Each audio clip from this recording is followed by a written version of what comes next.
basically, to start off and tell you a little bit about what I'm doing is I'm trying to do my best to interview every single candidate for Michigan governor as possible. And so I just have a few questions about your campaign and why you're running for governor and that sort of thing.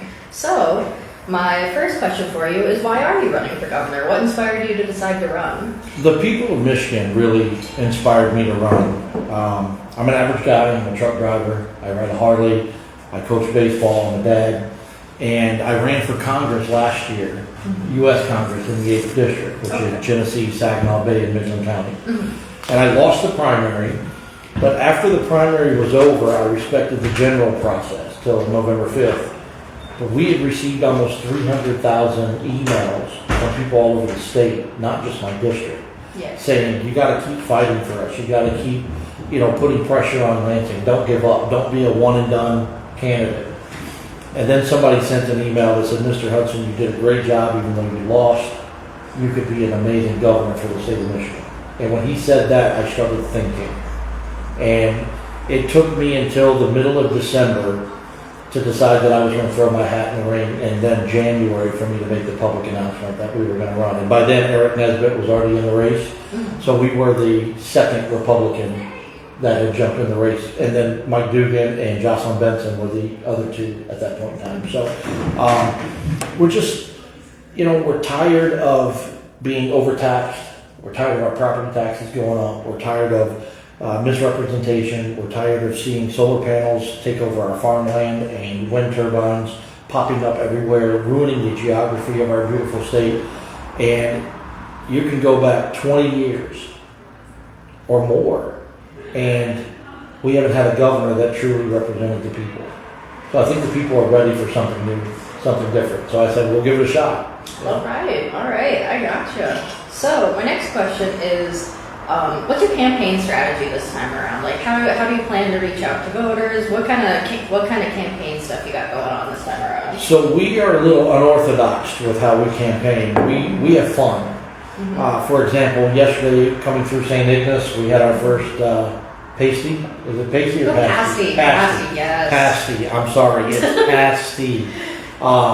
We had our first pasty, and when I was in there, the woman that owned the place saw my hat, and she goes, I like your hat. And I said, well, that's good because I'm running for governor. And she goes, oh my God. Brought me back. I made my first pasty. She put the gloves on, and we cut the dough. We rolled it all up together. We presented it, put it in the oven. It was a great opportunity to get to know people. And through that, she knows the people over at Enbridge for Line 5. And since I support Line 5, she's now connected me with them, and I'm going to be meeting with them tomorrow on my way back to the lower part of the state. But we were in Garden last night at a town hall. We had, 20 people there maybe, very small, very intimate, but it's a small town. We've been to a lot of fairs, a lot of carnivals. We've been to a rodeo. We've been a guest speaker at 4 different Lincoln dinners, 1 Reagan dinner, and we have the most fun in our parades. We were in Caseville, Michigan last week for the Cheeseburger Festival, and there was like 35,000 people there. Wow. And I took my Harley, and I rode my Harley through the parade, and people were coming out, putting beads on my head. Grown men and women were coming out just to shake my hand to show their support, that they followed us on social media. And we rely a lot on social media. It's free, it doesn't cost anything, and just in the last 90 days on Facebook alone, we have almost 20 million hits in 90 days. So I feel like our reach is getting out there, and people are listening because, like this morning, we stood at the bottom of a wind turbine and we explained to the people what was happening. They had 2 cranes there, $50,000 a day per crane. So that's $100,000. And there was like 6 guys out there, and their salaries for the day is about $15,000 total.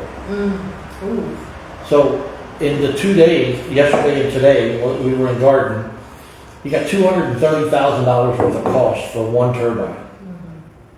And people need to understand how where's that money coming from? Who's paying that? We are. You are. I am. That's our tax dollars going to work for the wind and solar initiative.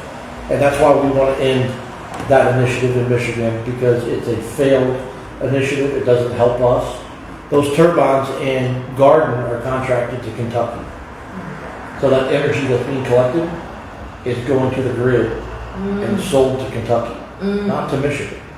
So if it's not helping us, why are we putting them up here? Why are we paying for it? Why isn't Kentucky paying for it? You know. So those are some of the things that we've done. We've called out a lot of treason. We've called out a lot of the establishment and their wrongdoings. We've called out the Democrats and their wrongdoing. We want people to know the truth, and we want to bring transparency to the table. And I think people like it. My opponents, Eric Nesbitt, Tom Leonard, I think they've both been up here recently, and they won't do the things that I do. I did a video in a cemetery a couple weeks ago, and I said I'm here at the Northern Michigan voter headquarters, where people are literally dying to get in here. And I went on to say something like, when I was a kid, I was taught that when you died, you were laid to rest. But not in Michigan politics. When you die, you come back and vote Democrat. And that's a problem with our voter rolls, with our election integrity, with our voting system. And it went semi-viral.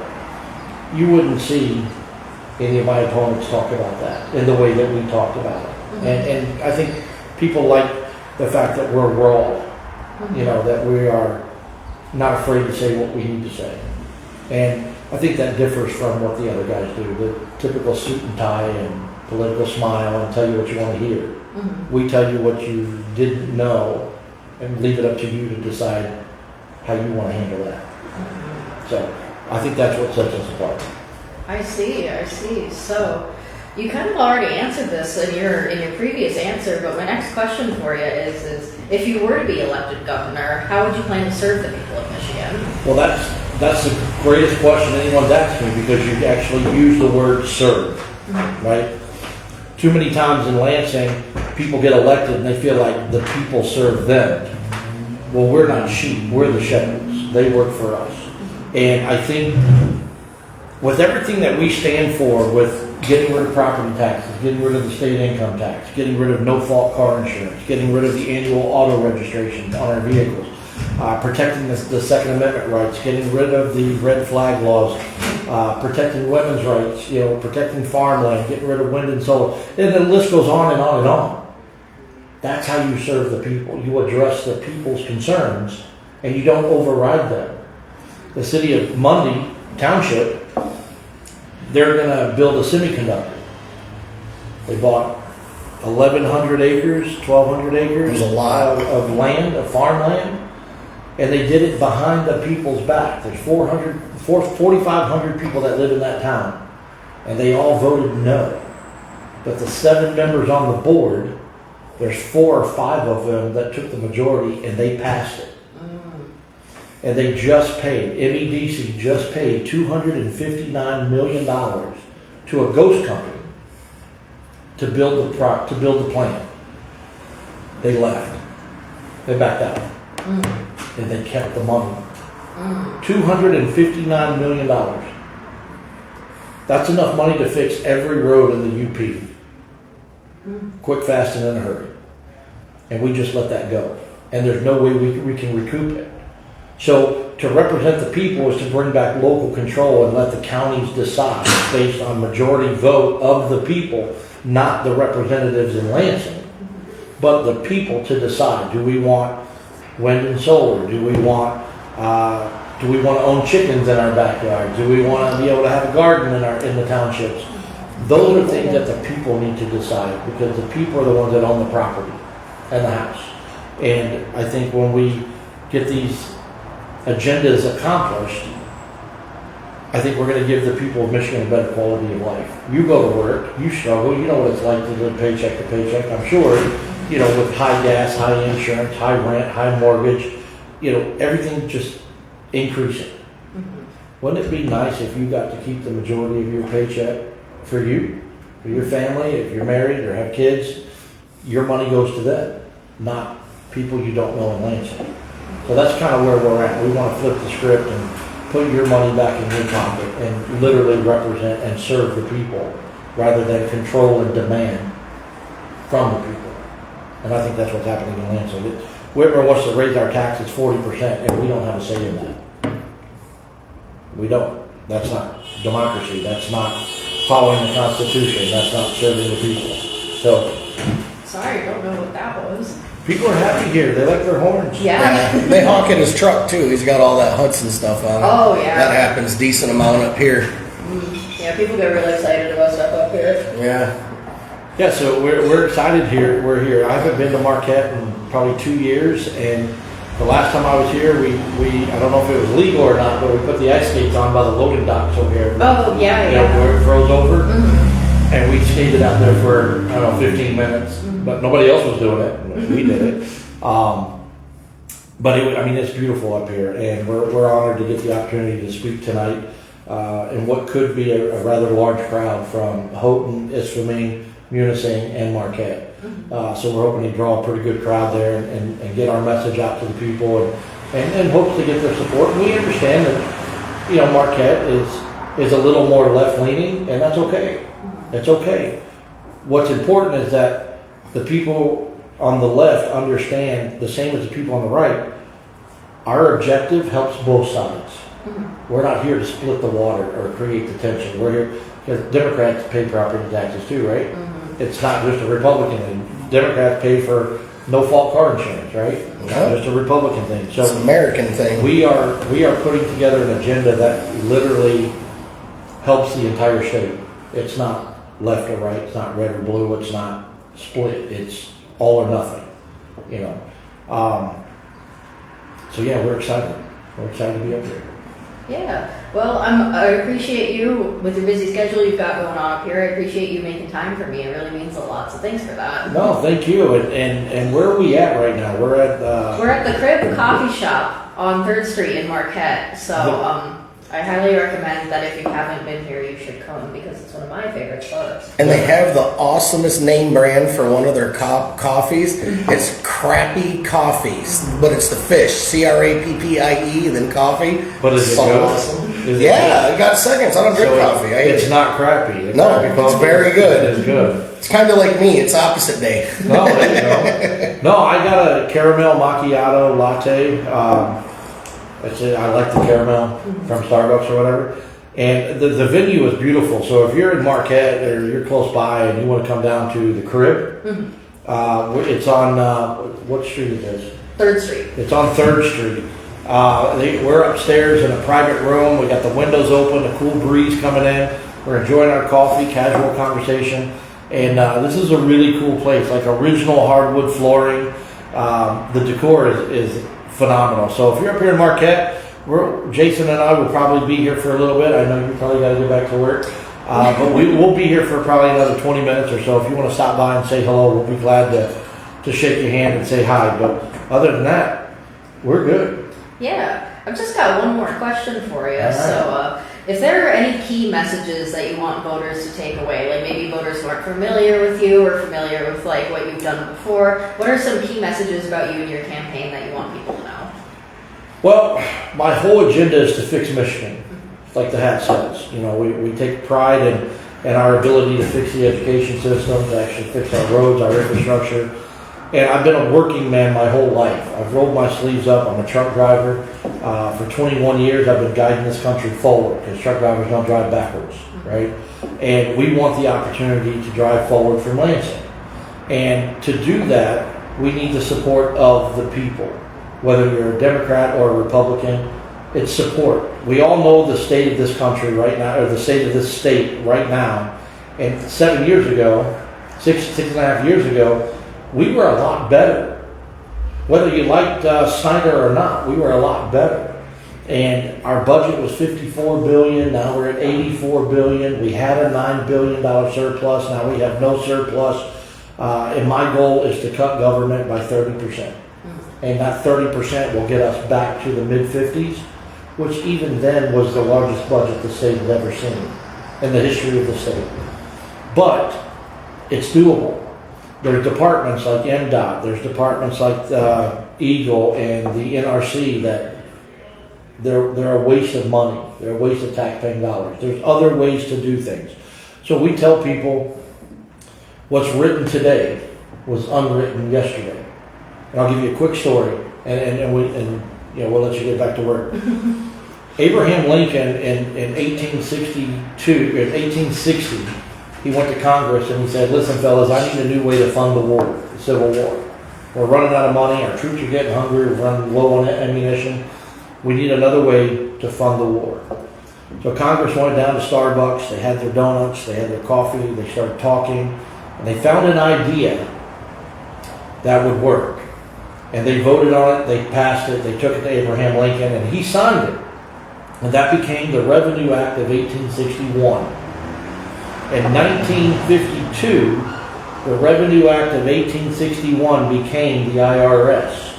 They started taxing the people to fund the war in the late 1800s. Without that bill, we would not have a Federal Reserve or an IRS. So before it was written, it was unwritten. And I think government's gotten so big and so bloated and so greedy and so powerful that they assume that they can put any increase on the table.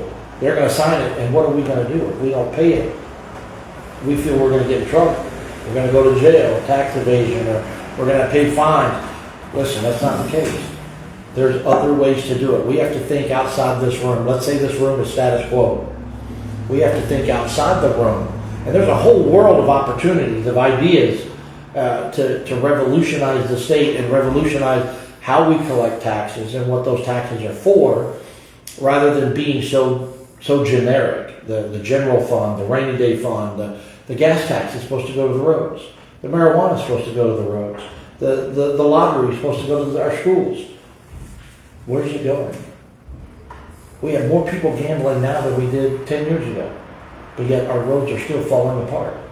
So our goal, our objective, what we want people to know about us is we will roll our sleeves up and get to work. I don't know anything else. I've worked my entire life. I've never been in politics, and that's fine, because for me, political experience equals failure every time. Because Eric Nesbitt has been in office for 20 years. What's he done? Anybody know off the top of your head? I don't know. One thing that Eric Nesbitt has done? He voted with the Democrats to put the EV battery plant in Marshall. And that's not a good thing, because that whole town voted against the plant, but they threw it up anyway. So we want to recognize the people and their needs and what it is they want. And I think that we put together a policy and a platform that not only identifies the people but responds to the people. Social media, I'm the only one that responds to people. You go to John James's account, he never says anything. He'll put up a video or a post, but he never responds. We respond to 92% of the people that we see. And we just get thousands of comments every day. We can only reach so many, right? But we make a valiant effort, and we get a lot of them done. And that's what the people want. They want to be heard. They want to be listened to. They want your respect as a candidate, and they want to know if you're willing to bend the knee and work for them. And truck driver knows how to do that. Well, excellent. So those were all the questions I had for you. Was there anything that I didn't ask you about that you would like me to make sure I include in my article? Bring Michigan, first off, no property taxes. Second off, no income taxes. Make Michigan a Second Amendment carry state. No more gun-free zones.